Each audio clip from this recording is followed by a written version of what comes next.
음, 자, 바로 한번 시작을 해보겠습니다.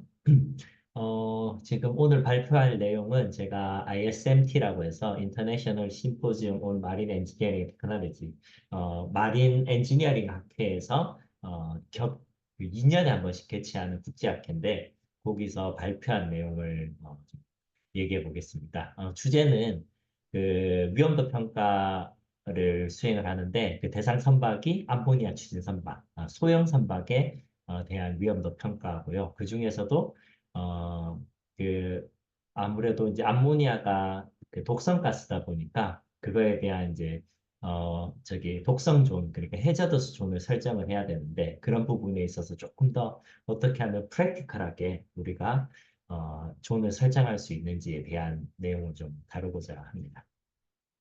근데 요거는 뭐 너무 잘 아는 내용이니까 빨리 넘어갈게요. 이제 암모니아가 다른 연료하고 가장 큰 차이점은 이제 독성이 있다는 거.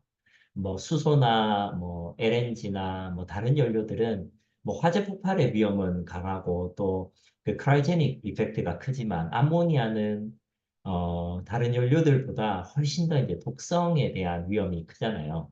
그 다른 연료들은 누출도 되고 거기서 이그니션도 돼야지만 비로소 실질적인 그 액시던트가 일어나는데 암모니아 같은 경우에는 누출되는 순간 바로 그 디제스트가 시작이 되기 때문에 훨씬 더 그 위험도 부분에 있어서는 어려움도 많고 그다음 세이프 디자인에 대해서 관심도 많이 가져야 된다. 이게 이제 커먼 센스이긴 하고요. 이제 그게 다른 연료들하고 비교했을 때도 다른 애들은 이제 독성은 뭐 별로 없는데 암모니아는 굉장히 큰 독성이 있다. 그래서 이걸 어떻게 하면 우리가 해결할 수 있을지 그게 지금 우리 그 마린 인더스트리에서 가장 큰 이슈 중에 하나인 거죠. 조금 더 이제 얘기를 하자면 왜 그러면 암모니아가 이슈가 되느냐?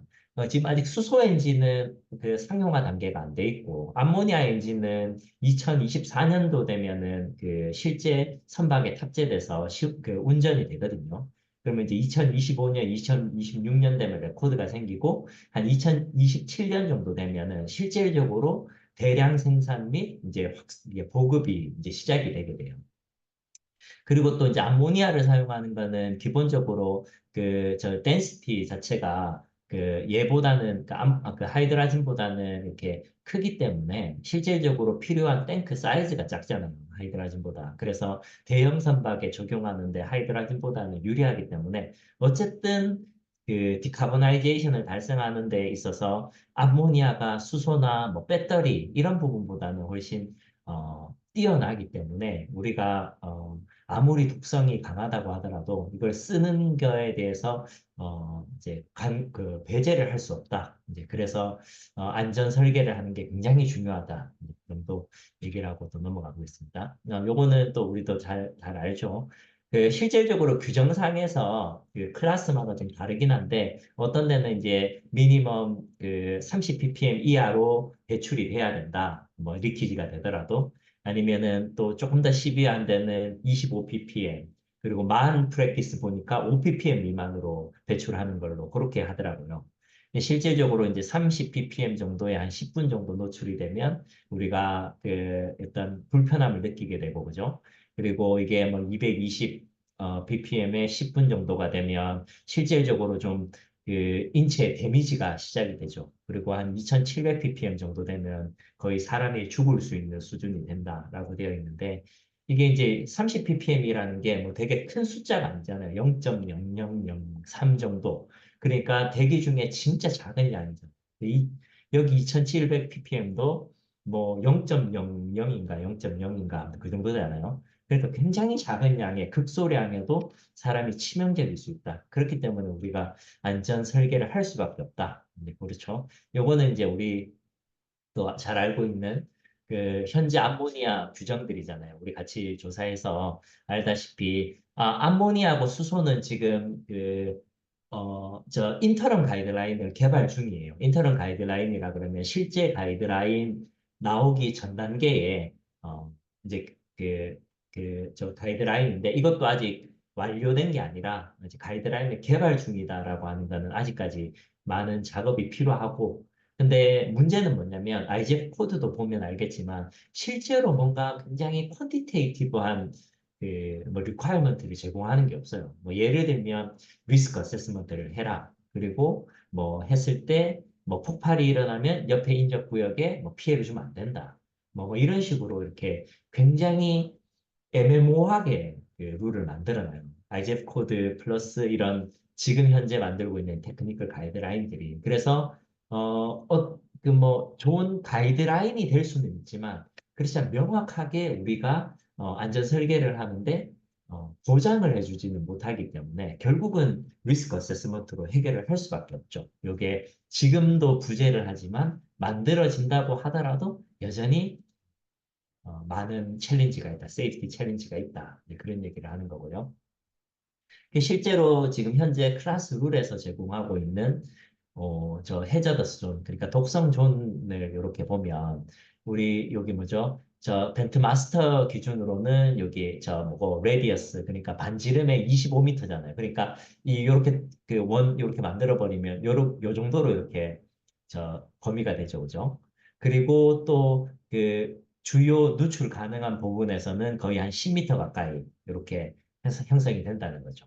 그러면은 실제로 이렇게 산정을 하게 되면 어떤 일이 벌어지냐면, 요 범위 안에 있는 경우에는 뭐 거의 작업자가 있으면 안 되고, 그다음 뿐만 아니라 뭐 화재 폭발도 방지를 해야 되니까, 익스플로전 프로프 타입의 전기 설비도 다 들어가야 되고, 또 굉장히 이 구역 자체를 그 highly restriction을 해야 되거든요.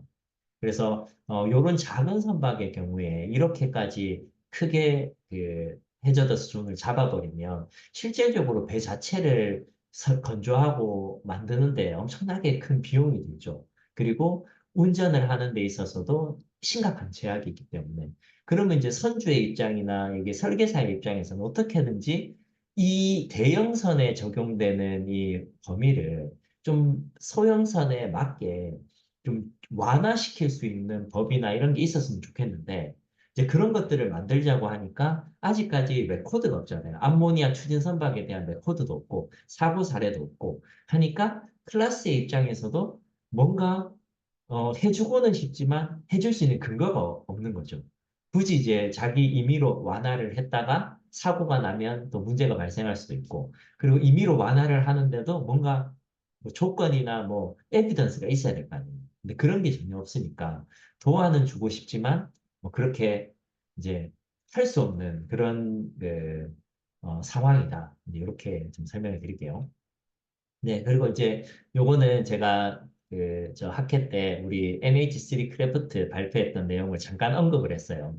어떤 내용을 언급했냐면 이제 우리가 그 31K 암모니아 추진 선박을 LNG 레디십으로 지금 건조를 하는데 실제로 한 770 큐빅미터 미터로 그 이제 데크상 그리고 5번 카고 홀드 쪽에 우리가 탱크 설비를 넣고 그다음 퓨얼 프리퍼레이션 룸까지 준비를 하고 있다. 그런 얘기를 하면서 또 이제 그 암모니아 그 벤틸레이션 벤트 마스터에서 누출이 되는 그런 그 시뮬레이션을 했는데 실제로 이제 하고 싶은 말은 뭐였냐면 이게 바람의 영향이나 아니면 리키지 양이나 뭐 이런 등에 따라서 실질적으로 독성존이 상당히 크게 나타날 수도 있고 이제 또 때로는 또 적게 나타날 수도 있다. 뭐 이런 이야기들을 했어요. 그렇기 때문에 우리가 시뮬레이션을 해가지고 적절한 그 톡식존을 산정을 하는 게 과연 어떻게 해야 되느냐 이런 이제 질문을 제가 던졌죠. 여기 보시면은 뭐 윈드의 디렉션에 따라서 사실 그 독성 존이 형성되는 범위가 완전히 달라지잖아요. 그죠? 그렇기 때문에 이걸 과연 그러면 어떻게 산정을 해야 될까? 이제 이런 고민을 한 거죠. 그래서 이제 이런 그 우리가 프로젝트를 했던 것들을 기반으로 지금 이제 이제 국내에서 이제 건조하고 있는 여기 이제 청황선이라고 해서 이게 쓰레기를 이렇게 수집하는 배거든요.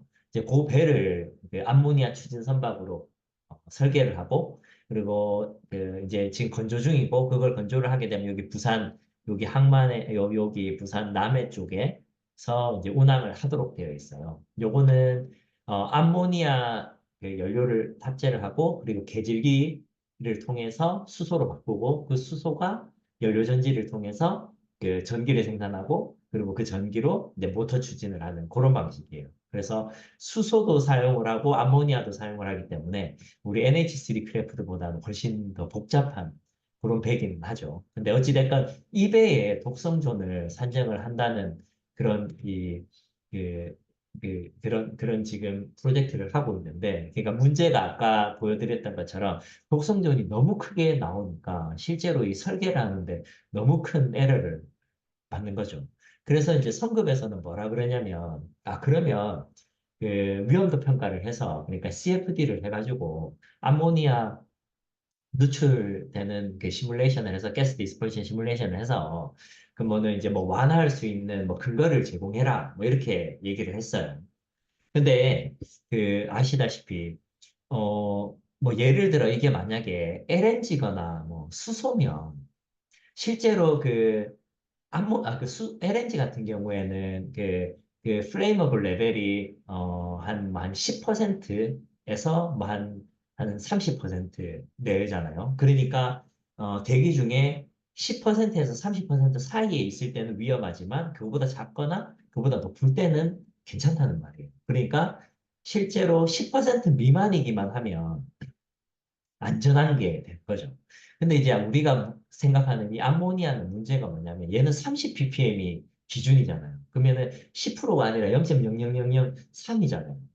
그러니까 이게 훨씬 더 이제 규정이 심의어야 하게 되고 그리고 이 독성 그 범위가 그 뭐 수소나 암모니아에 비해서 훨씬 나게 크게 되는 거죠. 그러니까 시뮬레이션을 해봐야 소용이 없는 거죠. 이해가 되죠? 그러니까 어찌됐건 리키지가 일어나서 우리가 시뮬레이션 하면 독성조는 기존의 그 룰에서 제공하는 25m보다 훨씬 더 크게 나와요. 그렇기 때문에 그 CFD 자체로만 가지고는 해결을 할 수가 없는 상황이 되었습니다. 그래서 이제 제가 어, 그 이야기를 하고자 하는 게 이제 probabilistic analysis인데요. 그 이제 CFD만 하면 이제 deterministic analysis라고 해서 이제 worst case를 가지고 와서 그걸 시뮬레이션 했을 때 그때 나오는 결과값을 실제로 디자인에 반영을 하는 거죠. 예를 들어 이제 우리가 시뮬레이션을 했더니 이게 독식존이 50m가 나왔다. 그럼 이 50m가 그 독식존으로 산정이 돼야 되는 거죠. 근데 probabilistic analysis는 이게 설령 50m가 나오더라도 만약에 우리가 가능성을 함께 고려를 했을 때 실질적으로 리얼리스틱하게 우리가 얼마나 독성존을 산정할 수 있는지 그거를 probability도 같이 보는 그런 기법이라고 생각을 하시면 됩니다. 그래서 네, probabilistic risk assessment는 우리가 흔히 하는 요 consequence analysis에서 CFD 결과로 나가는 게 아니라 frequency analysis하고 consequence analysis 같이 해서 요 결과들을 합산해서 결과적으로 safety zone 아니면 뭐 toxic zone을 생성한다. 이렇게 봐주시면 되고요. 뭐 그거에 따라서 먼저 그 시나리오를 만들 때 일단 뭐 기본적인 이니셜 리키지부터 해서 그다음에 뭐 화재가 가능한지 아니면은 화재가 안 되는지 그 화재가 되면은 또 뭐 파이어 형태로 가고 익스플로전 형태로도 가고 그게 아니면은 그 화재가 안 나면 독성 가스가 누출이 되니까 뭐 독성 형태로 가고 이런 다양한 시나리오들을 다 고려하고 그다음에 각각의 개별적인 가능성 그러니까 프로바빌리티를 다 이제 계산을 하게 되죠. 그래서 시나리오가 1번부터 뭐 여러 개가 나오겠죠. 저 같은 경우에는 한 33가지의 시나리오가 이렇게 쭉 이렇게 나오게 됩니다. 그러면 각각의 시나리오들을 어떻게 하냐면 이제 콘시퀀시 어널리시스를 하는 거죠. 1번 시나리오에 그러면 리키지 양은 어떻고 여기 보시면 이제 여기 바람 방향 없네요. 이제 바람 방향은 어떻고 또 뭐는 어떻고 해서 그런 그 시나리오 값들을 넣고 그걸 시뮬레이션을 했을 때 나오는 그 독식 존 값이 이제 컨시퀀시 결과가 되고요. 그게 이제 프리퀀시하고 합쳐졌을 때 1번 시나리오에 대한 리스크 그 인덱스가 되는 거죠. 값이 되는 거죠. 그런 식으로 해서 전체 이제 33개를 다 같이 합산을 했을 때 최종적으로 위험도 저 먼저 톡식존을 이제 설정을 할 수 있게 되는데요. 뭐 예를 들면 뭐 이렇습니다. 이제 우리가 생각하는 시나리오들이 요거는 이 노란색은 이제 컨시퀀시 그러니까 톡식 존이 얼마가 돼야 된다라고 하는 이제 이그젠플인 거고 요거는 이제 이게 될 때의 요 프리퀀시가 이렇다. 그럼 이제 우리가 이거 전체를 다 합산을 해야 될 거잖아요. 그죠? 이제 그러면 이제 합산을 딱 하면은 했을 때 우리가 독성 범위를 세우는 기준이 필요한데 그 기준은 제가 뭘 산정을 했냐면 우리가 그 해지드나 해잡을 할 때 리스크 인덱스를 쓰잖아요. 리스크 인덱스에 보면 여기 likelihood가 2 이하일 경우에는 consequence가 아무리 높아도 그 as low as reasonably practicable 안에 있죠. 그죠? 그렇기 때문에 제가 요걸 갖고 갔어요. 그러니까 쉽게 말하면 이 10의 마이너스 4 요 값, 그러니까 once in every 10,000 year에 대한 기준을 이걸 세이프티 기준으로 가져가는 거죠. 이걸 가져가면 우리가 consequence가 아무리 크더라도 frequency가 2 이하이기 때문에 그 세이프티 그 마진을 만족할 수 있잖아요. 그죠? 이해가 되죠? 그래서 제 기준은 요거라는 거. 10의 마이너스 4라. 그걸 가지고 이렇게 만들어 보면 이렇게 돼요. 제가 이게 이제 어, 그 x-axis이 이제 safety distance, 그러니까 toxic distance라고 보면 되고, y-axis이 cumulative 이제 frequency인데, 그 아까 제가 말씀드렸던 이제 33개 시나리오를 다 합쳤을 때, frequency의 이제 변화라고 보시면 됩니다. 그러니까 요거는 x는 뭐냐면 이제 거리고요. 뭐 1m, 10m, 100m, 1000m가 되는 거고, 그 톡식존이 이제 1m가 될 때의 프리퀀시가 요렇다는 거죠. 그리고 요 제가 만들어 놨던 요 선이 여기 세 가지가 있는데요. 이제 요 두 번째 선이 뭐냐면 아까 제가 기준으로 삼았던 그 once in a every 10,000 years. 그죠? 요 라인이에요. 그러니까 요거보다 위에 있을 때는 이제 위험하다는 거고, 요거보다 밑에 있을 때는 괜찮다는 거거든요. 그러면 보시면은 예를 들어 요렇게 크로스오버를 한다. 그러면 얘가 2m, 3m, 4m, 5m, 6m, 7m, 한 8m에서 이게 크로스가 되잖아요. 그죠? 그러니까 요 기준보다 낮아지죠. 그러면은 이 톡식존이 8m가 됩니다. 이해가 되나요? 네, 아무튼 그렇습니다. 그래서 이제 제가 우리가 식별했던 그 여러 가지 그 누출이 가능한 부분들을 에 대해서 이 probabilistic 그 analysis를 했을 때 예를 들어 벤트마스터의 경우에는 여기 제가 그림을 잘 안 보여드렸지만 요게 아까 라인이었잖아요. 근데 보시면 그 라인보다 밑에 있죠, 다. 이게 그러면은 무슨 말이냐면 실제로 이게 위험존이 필요 없다는 거죠. 독식존이 필요 없는데 그냥 저는 한 1m 미만 이렇게 가는 거고요. 그다음에 이제 벙커링 쪽도 마찬가지고, 맞죠? 그리고 아까 요 탱크 스토리지 탱크는 아까 8m. 여기 아까 제가 보여드렸던 거. 그다음에 이제 크래킹 시스템. 요거는 뭐 잘은 안 보이지만 요 기준선에 봤을 때 한 6m 정도에서 이제 크로스가 되거든요. 그래서 요거는 6m. 요런 식으로 이제 산정을 하는 거죠. 실제로 이제 요거를 제가 계산을 해서 그 코스텍에 그 보고서로 제출을 해서 이제 코스텍에서 그래서 성급에 제출해서 또 완화할 수 있을지에 대한 네고시에이션을 아마 이제 진행을 할 것으로 그렇게 보여집니다. 그리고 이런 식으로 이제 접근을 하면 아까 기존에 이게 25m가 돼야 되고 또 뭐 10m씩 돼야 되는 게 어느 정도는 그래도 우리가 완화시킬 수 있는 만한 뭐 테크니컬한 기준이 될 수 있게 되는 거죠. 그죠? 네. 네, 그렇습니다. 그래서 이제 결론을 말씀드리자면, 위험도 평가로 뭔가 어떤 디자인을 하는 데 있어서 뭐 완화 요건을 만족시키기는 좀 어려울 것 같아요. 특히 암모니아를 사용하는 경우에. 그런 경우에는, probabilistic analysis를 통해서 제가 보여드렸던 것처럼, 실질적으로 임팩트는 크지만 가능성을 낮출 수 있는 방향을 찾고 그래서 그걸 통해서 훨씬 더 좀 프랙티컬한 설계가 가능하도록 그렇게 제안을 하는 게 좋지 않나라는 생각이 듭니다. 이렇게 접근을 해서 해저더스 존이나 뭐 세이프티 존을 그 선박에 적용한 사례는 아직까지 한 번도 없었거든요. 그래서 이런 방법을 우리가 잘 디벨롭을 해서 좀 인더스트리에 기여를 할 수 있는 그런 룸이 있지 않을까 하는 생각에 한번 공유를 하게 되었습니다. 네, 여기까지입니다.